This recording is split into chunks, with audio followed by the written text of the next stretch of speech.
A lot of ladies talk to me and they ask, why are men terrible? Are men liars? Why do men choose to break their hearts? And I'm a very realistic person. So I want to get into it. I'm going to call this the theory of dating and marriage. And I'm trying to break something down. So I need you to work with me. It might take a while, but just work with me. Men control the marriage dynamics. Women control the relationship dynamics. Again, women control the relationship dynamics, men control the marriage dynamics. What this means simply is mostly women choose who they date and mostly men choose who they marry. Now, before you complain about marriage, this is the dynamics. People don't get married until they date. So most men are not choosing because they are not being chosen. Most men are not choosing because they are not being chosen. Now, if you choose a man that is in the dating dynamics, he's going to be able to see you and appreciate you if he wants to get married to you. That's the process. So if you're not choosing to date me for me to know you enough to make that decision, then why would I be out and why would I decide to marry you? That's the first part. The second part is a lot of women are delusional, and I say this without mentioning words. I don't care how anyone chooses to feel, but it's the reality. A lot of women are delusional. Majority of women want to marry a rich man who's doing well, who has everything together. First of all, no one has everything together. Everybody has something somewhere in them that's terrible, whether you want to agree or not. It's just that a lot of people are, some people are willing to work on it and be better, some are not because they don't care. Now, we realize that when majority of women say they want the 1% of the 1%, that means over a million or over a billion amount of women are available to the 1% of the 1% to try and test out. That's the part we don't look at. There are not many rich people available. There are not many rich men available for women to marry, but somehow all the women, or should I say most women, want to marry the rich men. Now, this makes a lot of women available to the rich men. And realistically, most rich men don't even want to commit to you. Most of them want to have fun with you. So you go ahead to be with this rich man and then you come back to complain. Realistically, the women that get hurt are recycled around this rich man, not around many men, around this same set of rich men. So when you are recycled around the same circle of people who have the same mentality, I want to treat you the same way. Don't come and tell me that all men are the same. Don't do that. That's not just preposterous, it's absolutely redundant and it holds no value. You can't date the same set of people and come and complain of everybody.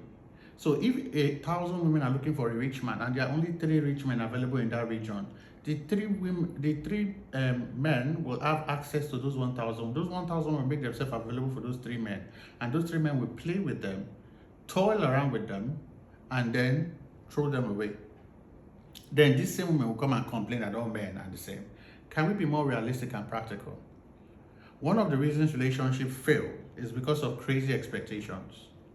You have wild expectations. I've spoken to a lot of ladies. I said, if the man is not rich, I can't marry. I'm not telling you not to look out for a rich man. I'm telling you to be practical. We live in a world right now where it is almost impossible for a one income to sustain a household. It's almost impossible for one income to sustain anywhere in the world, especially if you want to have a decent life. Not even a good life now, a decent life. One income is almost impossible to sustain a household.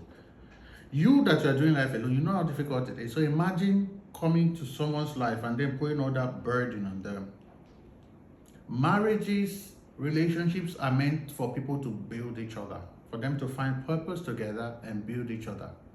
Not for one person to take over your responsibility. It will not work. It becomes a burden and that person is going to get tired. Now, for the men who have the capacity to do it, you find that most of them don't treat you well. That's the truth. Most of them have been through what these guys who you are rejecting have been through. So they'll be like, people didn't accept me. Women didn't accept me when I needed that acceptance. Why should I want to stick with one woman? They have the capacity to be with 10 women at once. They will want to do it. They want to explore that. The same way women want to explore the opportunities they have or the access they have to different men. Again, I'm not trying to say that, oh, this is okay. I'm trying to help you understand the root of some of the challenges we have, so that if you find yourself in a situation where you are tilting and leaning towards these unhealthy thought patterns, you want to remove yourself from there. Again, women control the dating market and men control the marriage market for the most part. So before you decide, oh, this is what I want, sit down and be honest with yourself. Tell yourself the truth, right? Again, I'm very concerned because one of the major causes of failures in relationship and why people are not even getting married is finances. Because most men live in the fear that they cannot be with a woman who essentially wants to depend on them. What's wrong with building together? Who told you that to build with someone is wrong? Who told you that building with a man is wrong? Well, if you choose to believe those delusions, then it's all on you. I remember, because although I'm not old, but I'm not young, I remember seeing my family dynamics where there were times that there were imbalances, but you will not know. An outsider will not know. Only we in the home will know. I know a lot of families that had that situations too. I'm a psychotherapist. I deal with a lot of people, and I've seen this happen again. There are people who are moving their marriages and making amazing things work. But we have more of people who are choosing to be delusional and lie to themselves. So as a young man and a young woman, I need you to be honest with yourself. What do you want out of life? What do you want out of a relationship? See, we're not getting old. And there's a recent study. I was part of the study. It's an individual private study, so it wasn't published. It was for someone's personal work. One of the discoveries in that study is that every average marriage in the modern time has 3 years validity, which is simply to say modern marriages will not last beyond 3 years. And the ones that manage to survive 3 years have a 5-7 year ahead of them that they may still fail. Do you know how crazy and scary that is? I'm just saying, I feel like I'm rambling, but this is important. It's important that you choose right. Be honest with yourself. Tell yourself the truth. As a woman, don't sit down there and say, you cannot marry a man who doesn't have money. Because the men who have money don't want you. That's the part you need to understand. The men who have money, they have to want you as well. As much as you want them, do they want you?